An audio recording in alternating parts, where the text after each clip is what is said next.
அருளில்லாருக்கு அவ்வுலகம் இல்லை, பொருளில்லாருக்கு இவ்வுலகம் இல்லை. அனைவருக்கும் வணக்கம். சிவானுகிரகம் அனைவருக்கும் சித்திக்கட்டும். நாம் இன்று பார்க்க போகிற நட்சத்திரம் பூரட்டாதி நட்சத்திரம். இந்த நட்சத்திரத்தின் வேதகால கேரக்டர்ஸ் மற்றும் சாதகதாரிய பரிகாரங்கள் மற்றும் கர்ம நிலைக்கும் பரிகாரங்கள் பற்றி இந்த பதிவுடன் நம்ம பார்க்க போகிறோம். இந்த பூரட்டாதி நட்சத்திரத்தின் அதிதேவதையாக குபேரன் வருகிறார். இந்த நட்சத்திரத்தின் விலங்காக ஆண் சிங்கம் வருகிறது. பறவை உள்ளான், மரம் தேவதரு மரம், மலர் முல்லை மலர். பூரட்டாதி நட்சத்திரத்துக்கு குபேரன், தசரதன் மற்றும் கர்ணன் போன்றவர்களுடைய வரலாறு, தேன், பேங்க், வீதி போன்றவற்றை பற்றிய அறிவு இவர்கள் இருந்தால் இந்த நட்சத்திரத்தின் கேரக்டர் டீகோடிங் ஈஸியா செய்ய முடியும்.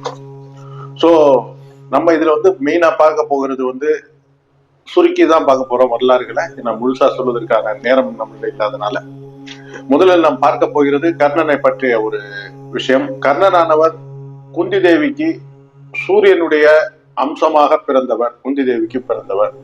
குந்தி தேவி துர்வாச முனிவர்கிட்ட ஒரு மந்திரோபதேசம் வாங்கி அந்த மந்திரத்தை டெஸ்ட் பண்றதுக்காக இது யாரை பார்த்து சொல்லலான்றப்ப வானத்துல சூரியன் இருக்க, சூரியனை பார்த்து அந்த மந்திரத்தை சொல்ல அவருக்கு சூரியனுடைய அம்சமாக பிறந்தவர் தான் இந்த கர்ணன். பிறக்கும் போதே கவசம் மற்றும் குண்டலத்தோடு பிறந்த ஒரு மாவீரன் கர்ணன். இவரை டைரக்டா ஆத்துல விட்டுறாங்க. இவரை ஒரு தேரோட்டி எடுத்து, அதிரதன் என்று தேரோட்டி எடுத்து அந்த தேரோட்டி இவரை வளர்த்து வருகிறார். இவர் தேரோட்டியிடம் வளர்ந்தாலும் இவர் என்னன்னா ஒரு சூரியதேவன் அம்சமாக பிறந்தவர் என்பதால் இவர் கல்வி கற்பதற்காக பரசுராமரை அணுகி அவரிடம் கல்வி கற்றுக்கொண்டு வருகிறார். இவர் ஆக்சுவலா அவர் ஒரு சத்திரியன்றதை அவர் சொல்லல. இவர் ஏன்னா இவருக்கே தெரியாது பாவம் தான் யார் என்பது. இவருடைய பிறப்புடைய ரகசியமே இவருக்கு தெரியாது, இளமையில தெரியாது. கடைசி நேரத்துல தான் அவருக்கு அந்த உண்மையை அறிவிக்கப்பட்டது. அந்த மாதிரி ஒரு சுச்சுவேஷன்ல இவர் பரசுராமர்கிட்ட கல்வி கேட்கிறாரு. மிகச்சிறந்த ஒரு மாணவனாக பரசுராமருடைய குருகுலத்துல விளங்கி கொண்டிருந்த ஒரு கர்ணன், பெஸ்ட் ஸ்டூடெண்ட் அப்படின்ற ஒரு சுச்சுவேஷன்ல ஒரு நாளைக்கு என்ன பண்றாருன்னா, பரசுராமர் ரெஸ்ட் எடுக்கிறாரு. ரெஸ்ட் எடுக்கிறப்ப கர்ணனுடைய மடியில தலை வைத்து படுத்துக் கொண்டு ரெஸ்ட் எடுக்கிறார். நல்ல ஆழ்ந்த உறக்கத்துல இருக்கிறார் பரசுராமன். அப்ப இந்திரன் சதி செய்வதற்காக ஒரு வண்டாக மாறி அவருடைய கர்ணனுடைய தொடையில குடைகிறார். நம்ம எங்க இந்த வண்டை கையால அடிச்சோம்னா குருதேவரோட தூக்கம் டிஸ்டர்ப் ஆயிடுமோ, எப்பேற்பட்ட ஒரு நல்ல மனசுன்றதை பாருங்க. தூக்கம் டிஸ்டர்ப் ஆயிடுமோ என்று சொல்லக்கூடிய நிலையில இவர் அமைதியாக அதை பொறுத்து கொண்டு இருக்கிறார். கொஞ்ச நேரம் கழிச்சு பரசுராமர் எழுந்து பார்த்தவர் கீழே ஃபுல்லா ரத்தம் செஞ்சு கிடக்கிறது. என்னன்னு கேட்கிறப்ப இது மாதிரி ஒரு வண்டு கடிச்சது. ஏன் நீ அதை விரட்டல? நீங்க தூங்கிட்டு இருந்தீங்க, ஆழ்ந்து தூங்கிட்டு இருந்தீங்க, உங்க தூக்கம் கலைந்து விடுமோங்கிற ஒரு இதுல விரட்டலன்னு நீ எனக்கு அப்ப நீ யாரு? உண்மையிலே நீ யாரு? ஒரு பிராமணனால இந்த மாதிரி ஒரு வலி வேதனையை பொறுத்து கொள்ளக்கூடிய ஒரு தகுதி இல்லை. நீ யார் என்று சார் கேட்க, கர்ணன் தனக்கு தெரிந்த உண்மையான நான் இந்த மாதிரி தேரோட்டி அதிரதனின் மகன் என்று சொல்ல, அவர் பரசுராமர் என்னை ஏமாத்திட்ட அப்படின்னு சொல்லி அவருக்கு ஒரு சாபம் கொடுக்கிறார். அதாவது உன்னுடைய இறுதி காலத்தில் நீ கற்ற கலைகள் அனைத்தும் மறந்து போகிறது என்ற நிலையில சாபம் கொடுக்கிறார். அப்படி இருக்க இவர் அத பஞ்ச பாண்டவர்களும் தோணாட்டி கல்வி கற்று முடித்து விடுகிறார்கள். எக்ஸ்ட்ராவா துரியோதனும் பீமனும் பலராமர்கிட்ட கதை இதை பயிற்சி எடுக்கிறாங்க. ஸோ இவங்கெல்லாம் எல்லாம் முடிச்சுட்டு வரப்ப இவங்களுக்கான ஃபங்க்ஷன் நடக்குது.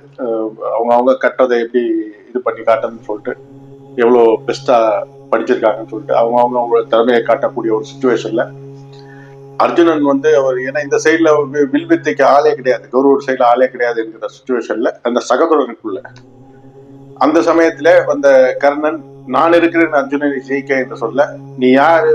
உனக்கு ஒரு அரசகுமாரனோட போட்டி போடுறதுக்கு வாட் இஸ் த குவாலிபிகேஷன் அப்படின்னு கேட்க, அடுத்த செகண்டே துரியோதனன் நீ அதாவது அவர் அவமானம் பண்ணிடுறாங்க. பீஷ்மர் எல்லாரும் சேர்ந்து அவர் அவமானம் பண்றாங்க. அப்படி இருக்கிறப்ப அடுத்த செகண்டே துரியோதனன் நீ அங்கதேச அரசன் அப்படின்னு சொல்ல, இமீடியட்டா இவர் டிக்ளேர்ட் அஸ் அங்கதேசத்தின் அரசன். ஸோ அந்த போட்டி அப்படியே முடிஞ்சு போயிடுது. ஸோ மகாபாரத யுத்தம் நடக்கிறது. யுத்தத்துல கர்ணன் தன் கையில பாதுகாப்பா வச்சிருந்த அர்ஜுனனுக்காக இந்திரன் தேர்ந்து பெற்ற ஏன்னா அவரோட இந்திரன் அவர்கள் கவச குண்டலத்தை வாங்கி கொண்டு போயிடுறாரு. ஒரு பிராமணனா தானம் வாங்கி கொண்டு சென்று விடுகிறார். அப்படிப்பட்ட ஒரு சுச்சுவேஷன்ல அவர் இந்திரன் அவருக்கு அஸ்திரம் கொடுக்கிறாரு.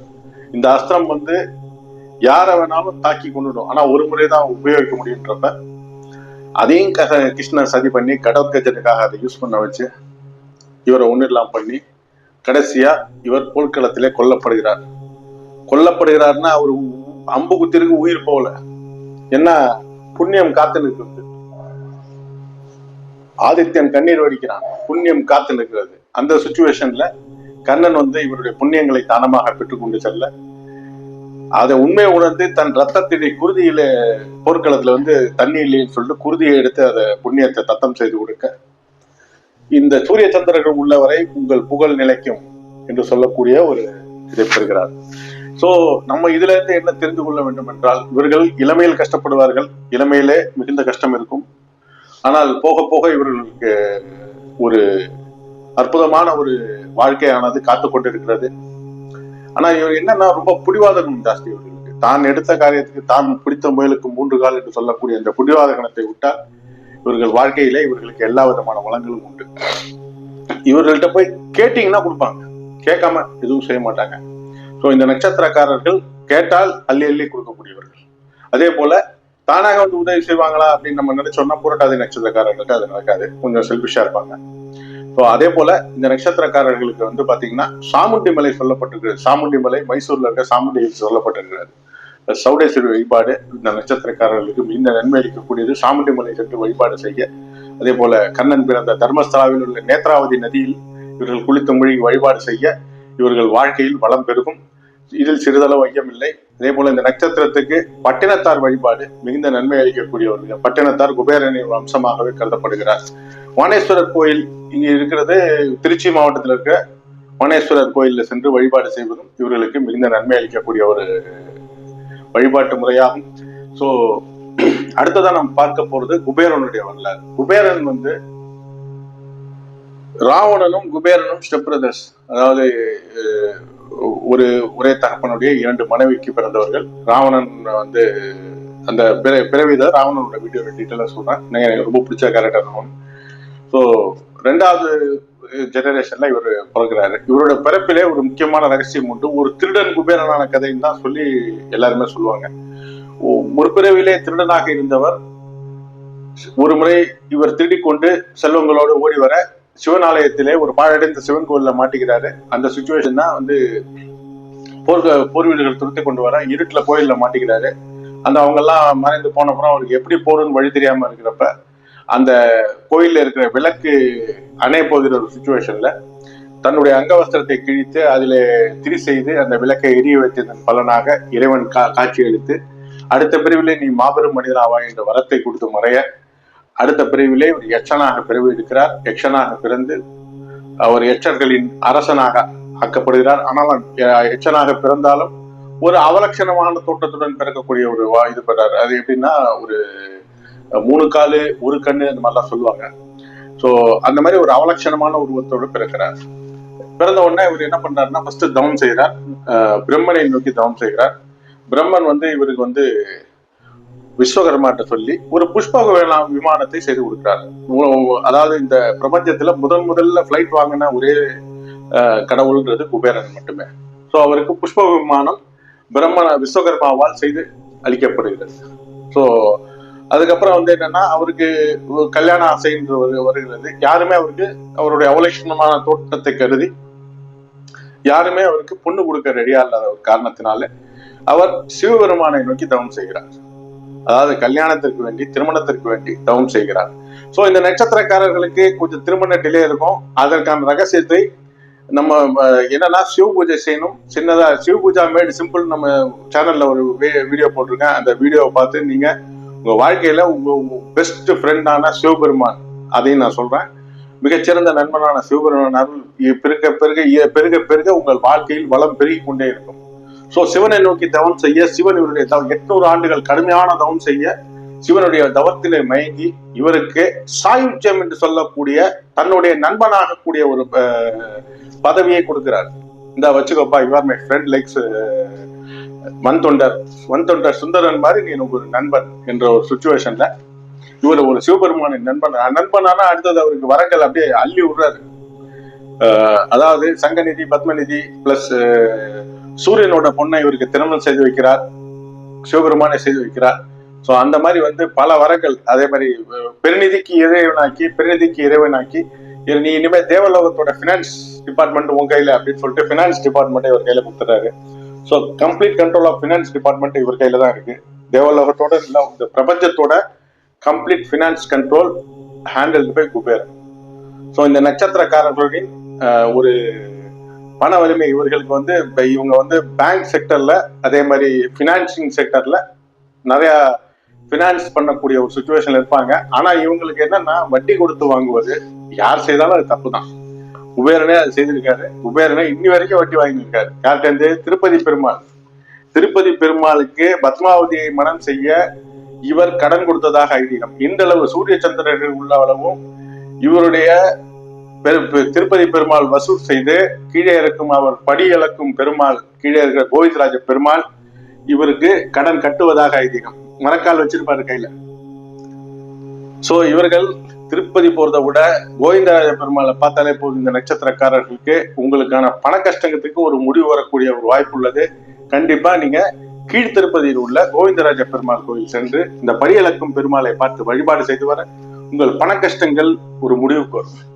அதே போல இந்த நட்சத்திரத்தின் சாதகதாரையாக கிருத்திகை நட்சத்திரம் வருகிறது, கார்த்திகை நட்சத்திரம் வருகிறது. முருகப்பெருமான் வழிபாடு செய்ய செய்ய இந்த நட்சத்திரத்தின் அதிதேவதையாக கார்த்திகை முருகப்பெருமான் வழிபாடு செய்வது மற்றும் கோயில்களுக்கு ஆடு தானம் செய்வது போன்றவை மற்றும் கோதுமை பண்டங்கள் தானம் கொடுப்பது போன்றவை இவர்களுடைய வாழ்க்கையிலே வளம் சேர்க்கக்கூடிய தடைகளை விளக்கக்கூடிய ஒரு பரிகார முறையாகும். ஒண்ணு இல்ல, முருகனுடைய வழிபாடு உங்களுக்கு சர்வ தடைகளையும் உடைக்க வல்லது.